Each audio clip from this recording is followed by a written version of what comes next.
I'm Owen Bigland. This is the Inside Edge video blog. Okay, I want to do a follow-up to some of the blogs I was doing over the last 4 or 5 weeks. Cover some of the comments that I've received on those videos. So the first one I'll do is that renting versus buying video, and I've done many of these over the years, how you're fooling yourself if you rent and save the difference and you're going to come out ahead. It doesn't work, never has, never will. I'm adamant about this. So I told you guys, since I did that video, I told you I had an article that was going to be coming out in the Canadian press. That came out a few weeks ago. It was picked up by a ton of, it was a syndicated column, so it was picked up by a whole bunch of media outlets. I saw it in the Business in Vancouver. It came out in that first, so you could go onto Business in Vancouver and look it up there. I think it was in the Financial Post. It was picked up by a whole bunch of media outlets. So it was an interview with me as well as that guy that wrote that book called The Wealthy Renter, and of course he still doesn't follow his own advice in the update on that. He's still a homeowner, happy homeowner, so that tells you everything right there. But in the comment section, a lot of people are saying there's not one size fits all, and it can make sense for some people. I disagree. I'm sorry, guys, come on, you got to take the mirror test here. You haven't run the numbers. So where it makes sense, as I've told you guys, if you can't commit to home ownership, so if you're buying a house and you think I might have to move next year or the year after that or within a few years, absolutely, renting can be in your favor there. But this isn't the debate. This is becoming a lifetime renter, that's what the article's about, versus becoming a homeowner for life or buying a home at a young age. Where are you going to come out better financially? Guys, it's not even close. As a matter of fact, if you buy and hold your principal residence, my golden window is always 8 to 10 year minimum holding, and hopefully way longer. If you can prescribe to that, just an 8 to 10 year window or longer, you will be far better off owning as opposed to renting. And there's no funny math you're going to do that's going to convince me of that. There are a few, we'll call them less than 1%, that might be able to rent something very, very below where their means are. So we're talking a studio in the West End for $1,300 or something without parking, and they're in a decent job. They're not going to get there saving it. They might be a fairly educated investor, know what they're doing with their money, like me, and could index invest that into the S&P 500 or the VIG, or buy some good tech stocks like an Nvidia, an Apple, and are incredibly dedicated to it. Then perhaps after 15 or 20 years, you might. But that is an elusive, extremely, extremely rare person. Less than 1%. Because most don't have the discipline to invest the difference. Saving the difference won't do anything at 3%. You're just keeping pace with inflation. So you have to become an investor and learn how investing really works. Watch my Saturday blogs or watch my book for that.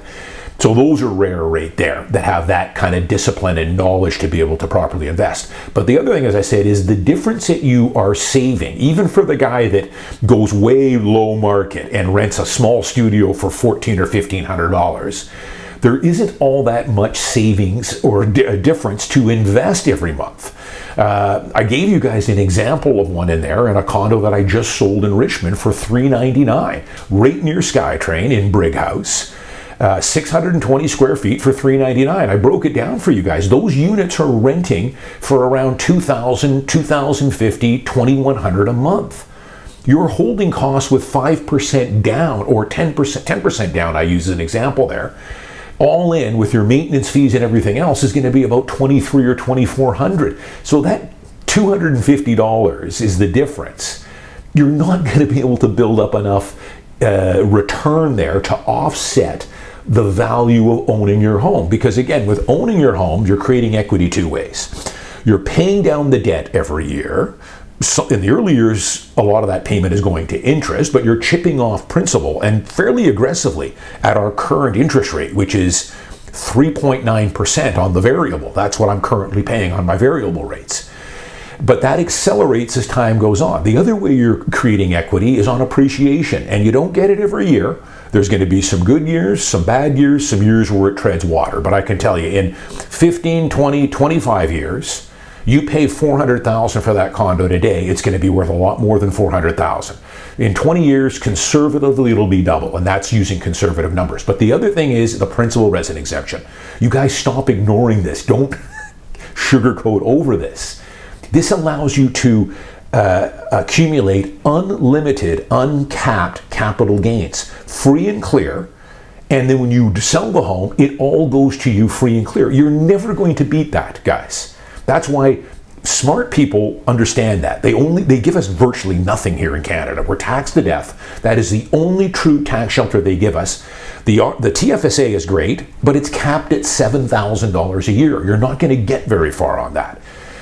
Again, the principal resident exemption has minted more millionaires and multimillionaires in Canada than all other sources combined. Look it up. So take advantage of it. You only get one principal resident exemption.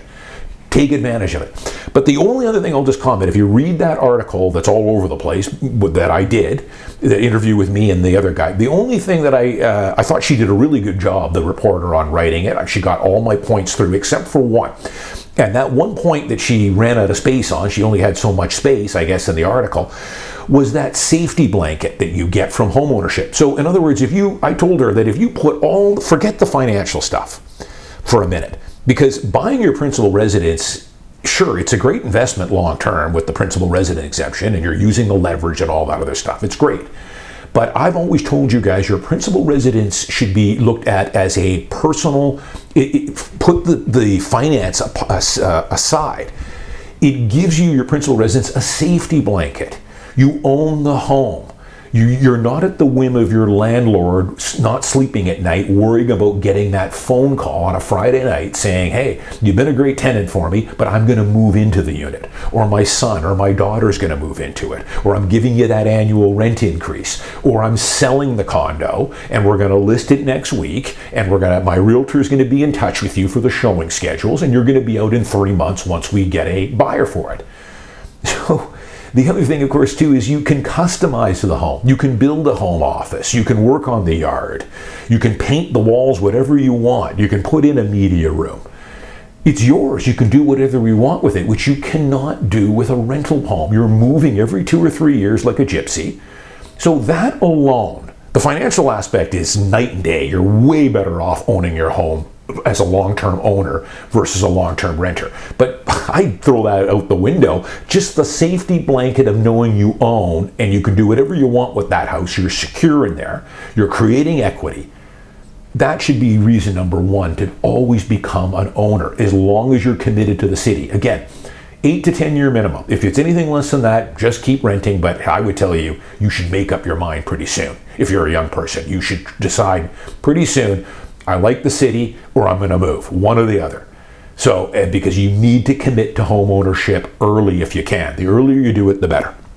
A couple other things. On the leasehold that I talked about, that leasehold development out in the middle of nowhere in Burnaby, prices are ridiculous. It's leasehold. It doesn't appreciate.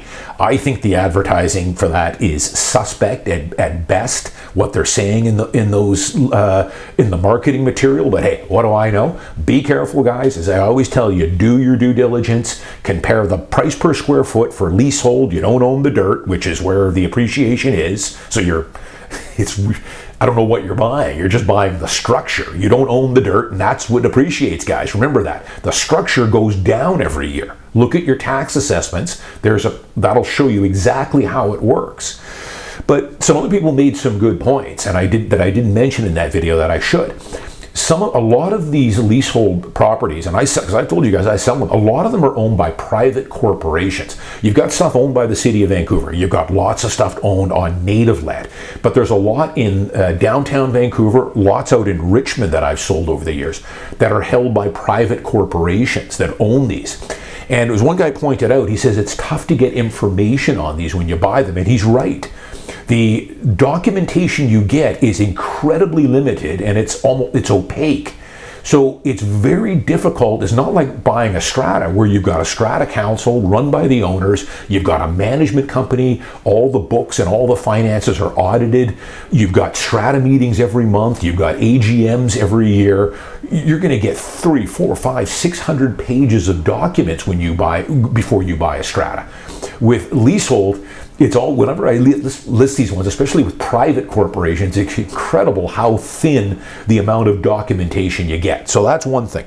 But the other thing, as a guy pointed out, and this is the big one, there are a lot of banks right now, if you're going to buy a leasehold property, especially this pre-sale leasehold, talk to your bank before you sign anything.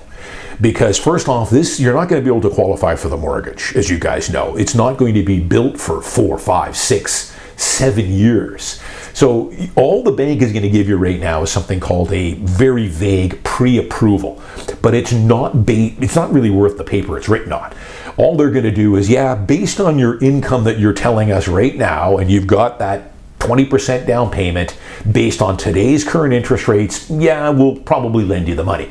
But you're not pre-qualified here. Pre-qualified and pre-approved. Pre-qualified is just very basic stuff. Pre-approved is when they're actually, at the time the mortgage is going to be discharged or put out, this is going to be 5, 6 years later. That's when they're going to really do the work. That's when you're going to have to submit all your T4s for the last 2 or 3 years. You're going to have proof of your down payment funds, your employment. They're going to want to see they're going to run a credit check on you to see what kind of debts you have and what your debt obligations are. But you see, they can't do any of that now because it's not going to be built for 5 years. So they'll give you a vague idea of what you can qualify for. But as you guys know, so much can change in 5 or 6 years by the time you go and get that loan, actually get pre-approved for the loan as opposed to pre-qualified. In the next 5 years, you could lose your job. You could get another job that doesn't pay you as much. You could get divorced. You could get disabled.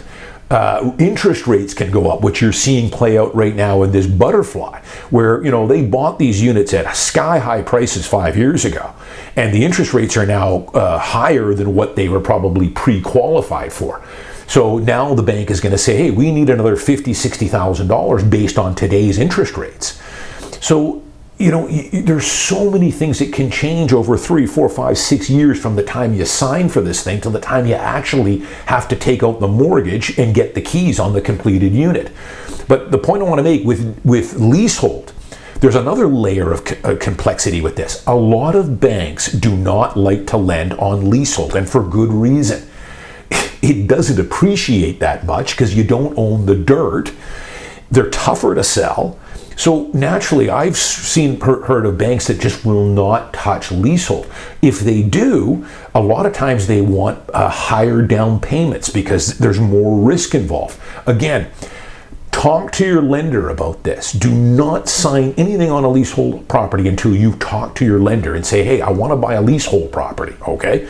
This is the price. Will you lend on this type of product? So be very careful with that because some won't, and some want higher down payment structures and perhaps even higher interest rates on some of these.